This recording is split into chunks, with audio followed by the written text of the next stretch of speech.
My name is Sarah. I am 42 years old, a mother of two, and until very recently, I was someone who believed that if I just planned hard enough, I could control the outcome of my life. I was wrong. I died on a Tuesday morning in a way that was so aggressively mundane, it still shocks me to talk about it. I want to be clear right from the start. This isn't a story about a dream I had. This isn't a hallucination caused by a firing synapse in a dying brain.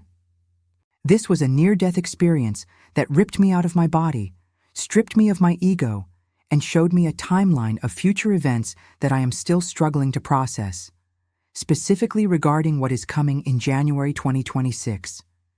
It terrified me, not because of the destruction, but because of how unprepared we are for the shift in reality that is about to happen.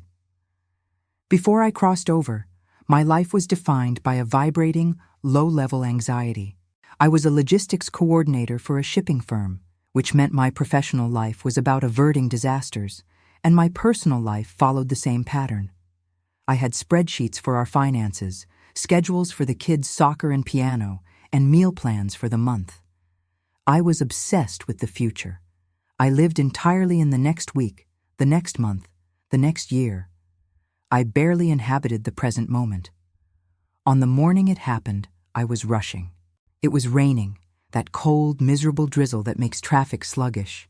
I was late for a dental appointment of all things. I remember feeling irritated because the car in front of me was driving 10 miles under the limit. My knuckles were white on the steering wheel. I was thinking about the grocery list and a leak in the basement. I wasn't thinking about my heart. I have no history of heart disease. My cholesterol is low. I run 3 times a week. But as I sat at a red light, waiting to turn left, the world suddenly tilted on its axis. It didn't start with pain. It started with a sound. A high-pitched frequency rang in my ears, drowning out the rhythmic swoosh of the windshield wipers. Then, the air in the car seemed to be sucked out through the vents. I couldn't breathe. I remember thinking, I need to open the window. My hand reached for the button, but my fingers wouldn't work. They looked like someone else's fingers, pale and distant. Then the pain hit.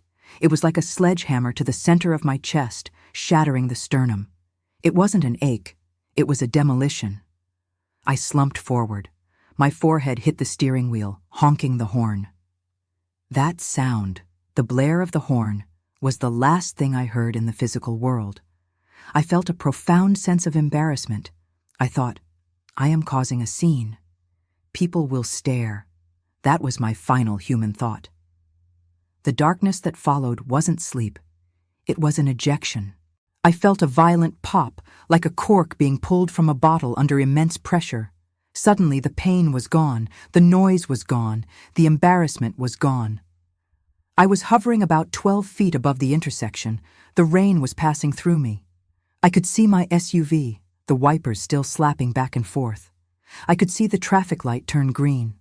I saw the cars behind me honking, the drivers getting impatient, unaware that the woman in the front car was dead. I looked at my body slumped over the wheel. It looked so small. It looked like a discarded coat. I felt no attachment to it. That surprised me. I loved my life. I loved my children. But looking at that shell, I felt only a mild curiosity. I saw a man in a blue raincoat get out of the car behind mine. He ran up to my window and started banging on the glass. I wanted to tell him not to worry, that I was fine, that I was actually better than fine. I was expanding.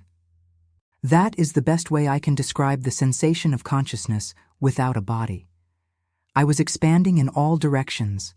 I was no longer Sarah the mother, Sarah the logistics coordinator. I was just being. The scene below me began to fade, not like a lights out, but like a fog rolling in. The gray asphalt and the wet cars dissolved into a thick, velvety mist.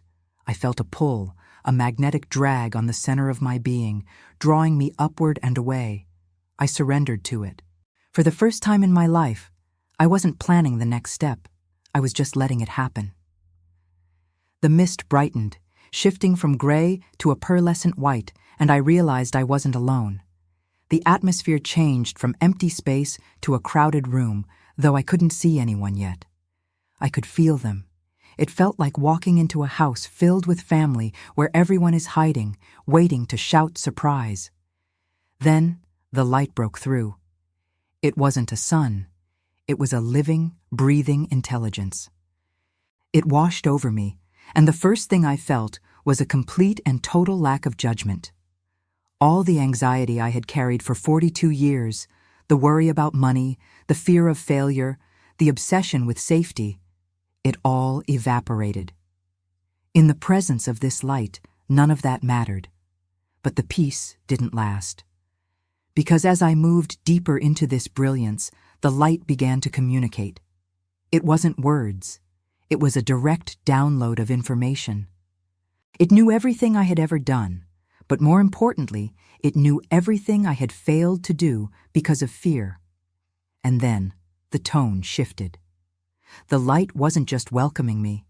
It was preparing to show me something. It told me I had arrived too soon, but since I was there, I needed to see what I was running from. I needed to see the timeline. I felt a sudden jolt of terror. Not the human fear of pain, but a spiritual awe. The light dimmed, focusing into a screen-like clarity, and I saw a date burned into my consciousness. January 2026. The environment around me changed. The enveloping warmth of the light remained, but the visual field sharpened. I was no longer floating in a void. I was standing on what felt like a precipice, looking down at the timeline of human history. It looked like a river, winding and turning, but as my focus moved toward the future, the river became turbulent. I need to emphasize how this communication works in the afterlife. It isn't linear. I didn't see a calendar with a red circle. I felt the energy of the time. I tasted the atmosphere of the world in that specific moment. And the flavor of January 2026 was metallic, cold, and sharp. The presence beside me, which I now perceived as a guide, though without a distinct human form, spoke to my mind. It said, "Look closely. This is the breaking point.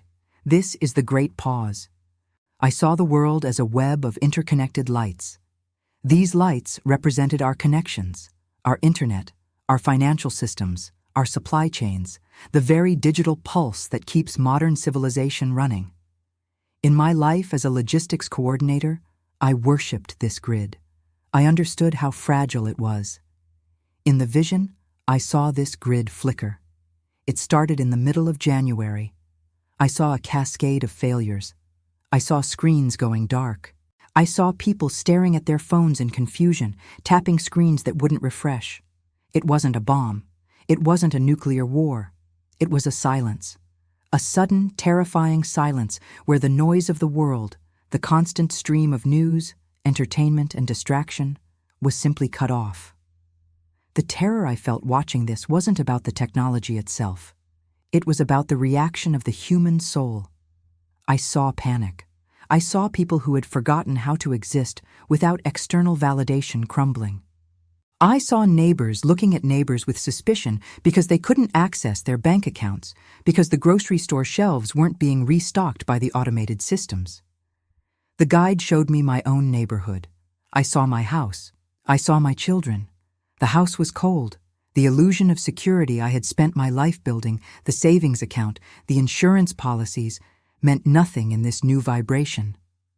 "Why are you showing me this?" I asked, my spirit trembling. "Is this the end?" The guide's response was immediate and firm. "It is not the end. It is a correction. You have built a Tower of Babel, speaking in tongues of binary code, forgetting the language of the heart. The tower must shake so that the foundation can be seen." I watched the chaos unfold for what felt like weeks. I saw the collapse of trust in institutions. But then I saw something else. Underneath the panic, underneath the anger and the looting and the fear, I saw small pockets of gold light emerging. I saw families gathering in living rooms, lighting candles, actually talking to each other. I saw communities forming rapidly, trading food, sharing resources, not based on money, but on necessity and compassion. The guide zoomed in on these gold lights. "This is the purpose," the voice echoed. The systems must fail so that the human connection can be rebooted. But the transition will be terrifying for those who are asleep. That was the key phrase, for those who are asleep. I realized then that my entire life had been a form of sleepwalking. I was asleep at the wheel, driven by anxiety, trying to secure a future that could vanish in a second. I had been preparing for retirement, for college funds, for vacations. I had not been preparing for a reality where the only currency was my own spiritual fortitude. The vision of January 2026 was a warning, but it was also a diagnosis. We are sick. We are addicted to an illusion of control, and the medicine is coming. The scene shifted again. The date hovered there, heavy and undeniable. The feeling of that time was heavy, like the air before a tornado. The pressure was immense. I saw people breaking under it, mentally snapping. But I also saw people rising, becoming pillars of calm in the storm. The guide asked me a question that pierced me to the core. If the screen goes black, who are you? If the bank account is zero, what are you worth? I didn't have an answer. I felt naked. I realized I had placed my value in things that could be turned off. If you are listening to this and feeling a tightness in your chest, if you feel that same anxiety I lived with, I want you to just take a breath with me right now. You aren't crazy for feeling like something is coming. You are sensing the pressure change. But you don't have to be afraid. The fear is only there because we are holding on too tight to things that aren't real. The vision of the blackout faded, and I was pulled into a deeper, more personal space. The political or global aspect of the vision receded, and I was brought face to face with the spiritual implications of what I had seen. I was brought into a garden. It sounds cliché, I know. But it wasn't a garden of flowers. It was a garden of souls. And I saw that many of us were withering. We were malnourished, fed on a diet of fear and digital noise. The event in 2026 was not a punishment from an angry God. It was a desperate intervention to save the garden. But seeing it, feeling the visceral fear of the population, it made me want to run. I looked at the guide and said, I don't want to go back there. If that is what is coming, let me stay here. Let me stay in the light. The guide looked at me, and for the first time, I felt a wave of sorrow coming from it. You cannot stay, the guide said. You have seen the storm, so you can be the shelter. When the guide told me I couldn't stay, I panicked. The resistance I felt was primal. Here, in this space of unconditional love and clarity, I was safe. There was no timeline here. There was no January 2026. There was only the eternal now. The thought of returning to a heavy, dense body, to a world that was hurtling toward a massive fracture, felt like a prison sentence. Please, I begged. I've done enough. I'm tired. I can't go back and face that chaos. I'm not strong enough. The guide's presence expanded, enveloping me completely. It wasn't angry at my refusal. It was patient. It began to show me the specific nature of the revelation, the part that I had missed while I was focusing on the fear. It showed me the why. I was shown a view of human consciousness like a frequency map. The guide explained that the Earth is entering a chaotic node. The structures of the old world, the way we govern, the way we use money, the way we treat the planet, are incompatible with the new energy that is arriving. January 2026 is the friction point. It is the moment the gears grind because they are turning in opposite directions. The revelation was this: the event isn't the tragedy. The tragedy is our attachment to the crumbling structures. I saw myself back in my body, in the future, standing in my kitchen. The power was out. My children were looking at me, terrified. In the vision, the old Sarah, the anxious, controlling planner, was crumbling. She was crying, hopeless, paralyzed. Her fear was infecting her children. Then, the image rippled and changed. I saw the new Sarah. This version of me was standing in the same dark kitchen. But she wasn't crying. She was lighting a lantern. She was calm. She was telling stories. She was holding space. Her frequency was so stable that it acted like a shield for her family. Because she wasn't afraid of the dark, her children weren't afraid either.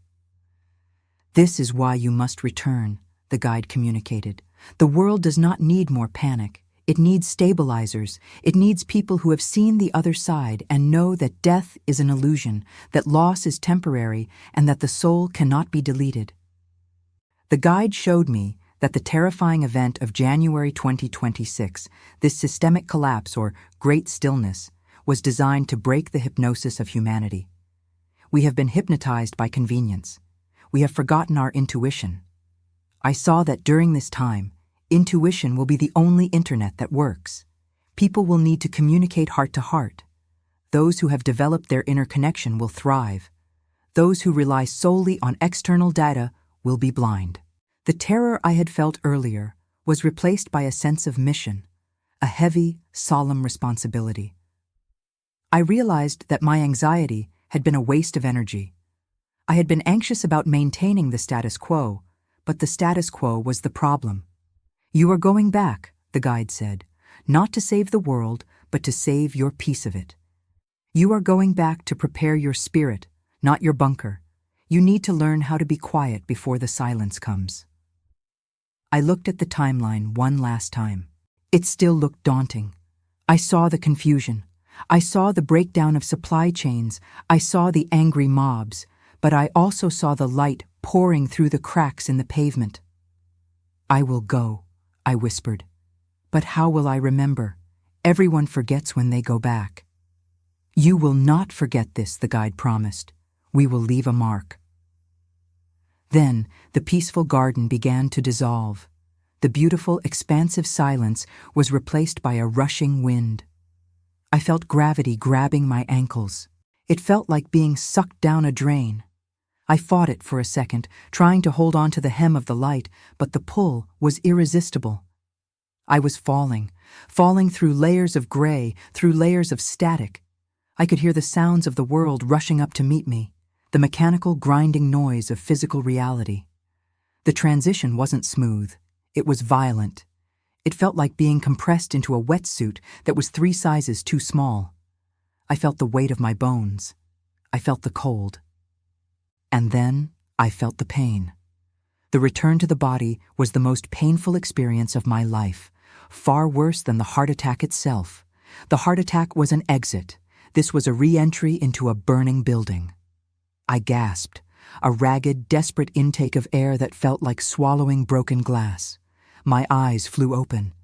I was not in my car anymore. I was on the wet asphalt. The rain was hitting my face. I could taste the grit of the road in my mouth. My chest was on fire. "She's back! She's breathing!" someone shouted. There were faces hovering over me, paramedics, the man in the blue raincoat who had banged on my window. Their faces were twisted with stress and urgency. I wanted to tell them to calm down, that it was all part of the plan, but I couldn't speak. My body was convulsing, shivering uncontrollably. They loaded me onto a stretcher. The chaotic noise of the sirens, the radio chatter, the shouting, it was unbearable. After the pristine silence of the afterlife, human noise felt like a physical assault. I closed my eyes and tried to find the light again, but it was gone. I was back in the heavy, dense world of matter. Recovery was slow. The doctors called it a spontaneous coronary event. They couldn't explain why it happened to someone as healthy as me. They talked about stress, about cortisol levels. They gave me pills. They gave me advice on diet. But they couldn't treat the real condition. I was suffering from a profound homesickness. I missed the light. I missed the feeling of being expanded. For months, I fell into a depression. I looked at the world around me, the news, the traffic, the endless scrolling on phones, and it all seemed so fake. It looked like a stage set that was about to collapse. I couldn't shake the date. January 2026. I didn't become a doomsday prepper. I didn't go out and buy a bunker or stock up on 10 years of canned beans. The guide had been very clear. Prepare your spirit, not your bunker. I changed everything about how I live. I quit my job at the logistics firm. I couldn't care about shipping schedules anymore. I started working in hospice care. I needed to be around people who were close to the exit, people who were beginning to see the truth. I started to practice silence. Every day I turn off my phone, my router, and my computer for 3 hours. I sit in the quiet. I train my mind to not panic in the absence of digital input. I am teaching my children to do the same. We play games that don't require electricity. We learn how to listen to each other. I am building the new Sarah I saw in the vision. I know how crazy this sounds. I know people will say I'm fear-mongering or that my brain was hallucinating due to lack of oxygen. I don't care. I know what I saw. I saw the grid flicker. I saw the silence. And I saw the terror of those who rely on the machine for their identity. January 2026 is coming. Whether it happens exactly as I saw it, or if that was a metaphor for a shift that is already underway, I don't know. But I know the vibration of it. It is a time of great stripping away. My message to you is simple. Look at your life. Look at what you rely on to feel safe. If it's something that can be turned off, you are vulnerable. Start building your inner light now. Start making connections with your neighbors that don't depend on an app. Learn to be still. The light told me that we are entering a time of correction. It will be terrifying for the ego, but it will be liberation for the soul. I am no longer afraid of dying. I've done it. It's easy. What I am afraid of is living through the coming change without being ready. So I am getting ready. And I hope, now that you've heard this, you will too.